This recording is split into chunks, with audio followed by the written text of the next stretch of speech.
Think back to your time in high school. Did you ever feel that you were in a prison? Did you ever feel that you were in a machine that had its own purposes and goals and had no relation to what you actually wanted to do or achieve? If you did, then you shouldn't be surprised, because this reflects the nature of what the modern school is. The modern school was invented by the Prussians after 1806. Before then, education was delivered in many different ways. What we think of as the school was invented in that particular time and place. And it was invented for a very particular purpose, which was to produce loyal, obedient subjects and soldiers, and people who would also be productive and obedient workers.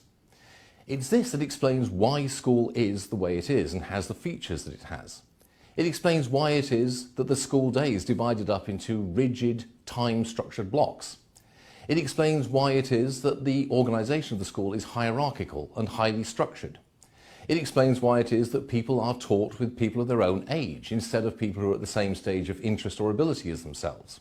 And it explains why in many school systems, one of the functions of the system is to direct people into particular life paths, to sort out young people into different kind of career groups. To the extent that education actually does take place in schools, it's a happy accident or a byproduct. Now, there are many people who work in schools who believe that education in fact is the main point of what they're doing, and who are trying very hard to educate the people in their charge. However, the problem is that the whole system they're working in, the way it's set up and the way it is organised, is hostile to that golden endeavour, so that they're in the unfortunate position of constantly trying to push water uphill, if you will, and any success they have is gained against the odds. What we need to realise is that education and schooling are not the same thing. In fact, because we think that schooling is the same thing as education, we have a radically impoverished idea of what education is and could be.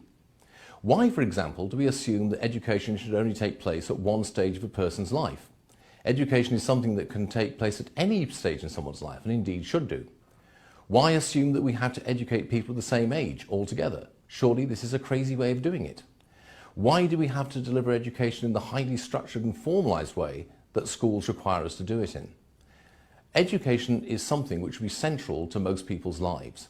What we need to do is to get away from the idea that schools are the only way in which we can deliver education. I hope you really enjoyed this. Click on one of these links here.